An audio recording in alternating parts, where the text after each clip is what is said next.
everything got out, everything was neatly stacked, and then the campus arrived. Everybody, it was just an amazing outpouring of support because obviously the house was on fire, the firemen were in, and all of our friends from other fraternities and sororities all came over and basically formed one giant vacuum cleaner that went about 2 blocks, and the head of this started the fraternity house and swept it clean.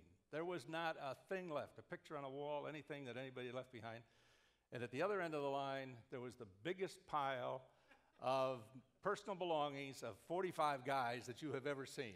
Clothes, books, desks, lamps, chairs, but we all got out safe and sound, and then we had some really interesting times after that. It took a while to repair the house, but we went on living in smoky. We had burned embers downstairs, and we kind of ate around, here and there. But it worked out fine.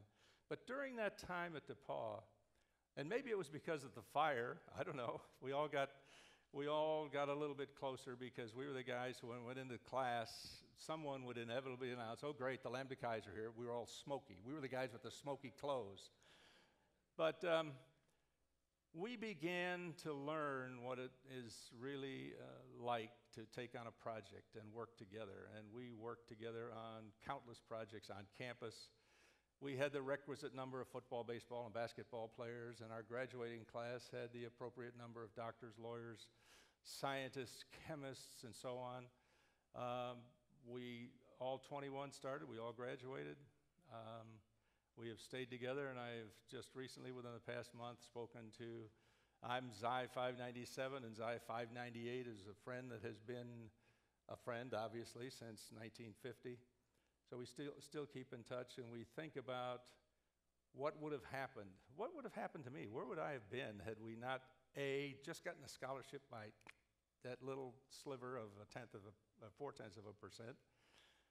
What would have happened had I not met just the greatest bunch of seniors, juniors, sophomores, and freshmen to live with and learn with? And learn we did, and we've all gone off to do a variety of things. One thing that many of you, especially the younger brothers in the audience, might not realize, when we graduated in 1954, the Korean War was had wound down, but the U.S. military being what it was, and we were all ROTC students, and we had choices. We could either go on active duty with our ROTC commission, or we could be drafted.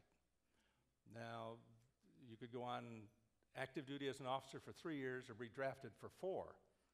Didn't take a lot of decision making there. so I went off to Eglin Air Force Base, and as our graduating class, every single person went into the military. So we kind of took a 2 or 3 or 4 year hiatus, and then we began our lives. One of the things we learned, though, was that whatever, and I think this came from my parents and was then burnished and polished at DePauw, this feeling that this is such a great country. We can do whatever we want in this country. We can accomplish what we want. And I turned out to be one of those guys who's not a doctor, dentist, lawyer, any of those kinds of things. Fred, maybe I should have been a lawyer, I don't know.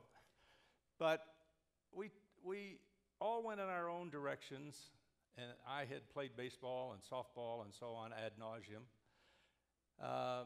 Went in the Air Force and played some more, but by the time I came out, my first son had been born, too old to play in the minors, so I decided I'm going to be a broadcaster.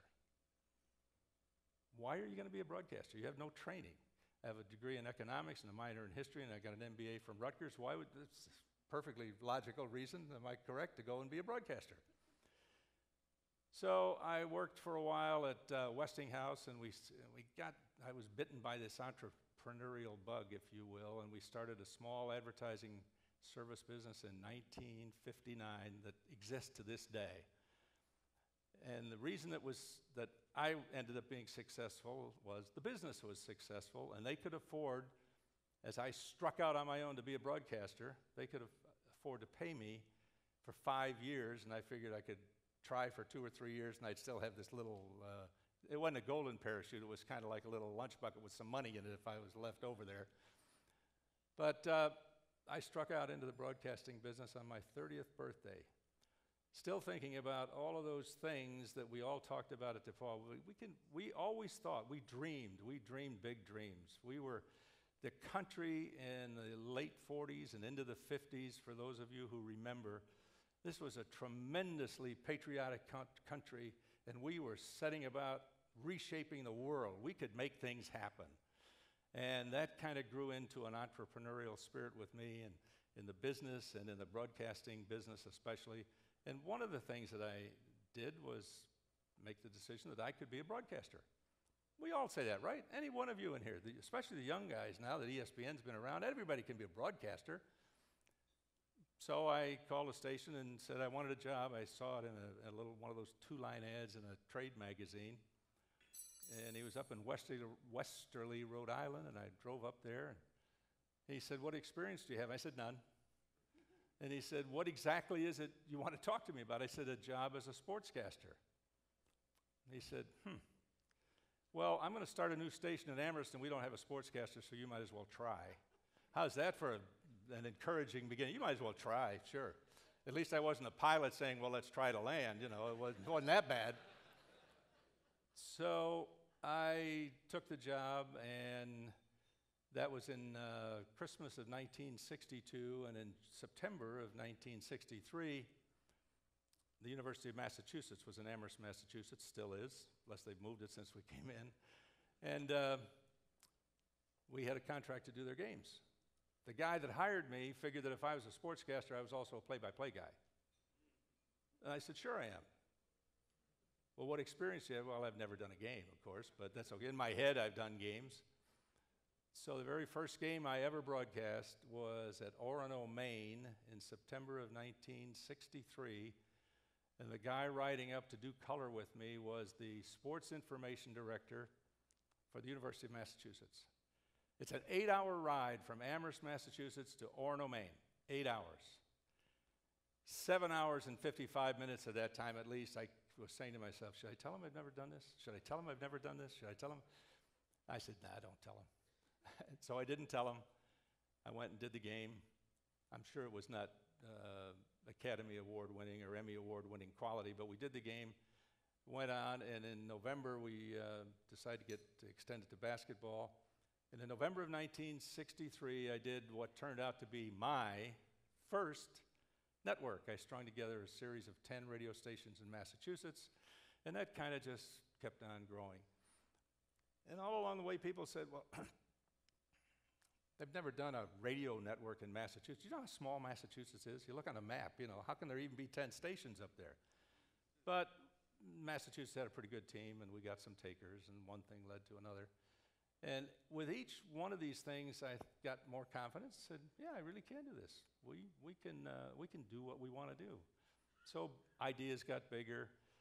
I ended up doing live television for some 10 years, sports director, and did the evening newscast. I was one of those evening news anchors who used to come on and say, good evening, ladies and gentlemen. Here's the latest bit of mayhem and whatever's happening in the world today and all of that sort of thing.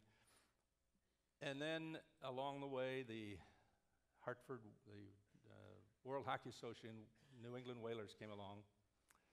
And that really is what led to ESPN. There are several things about the World Hockey Association. Most of you have probably never heard of it.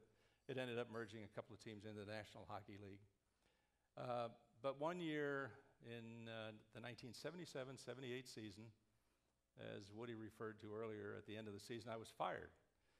The Whalers didn't make the playoffs, and so as every good sports person in the room knows, when something happens and the team doesn't make the playoffs, they fire a lot of the front office people who never, in our case, never skated a single stride for the team on the ice, but we were all sent on our merry way.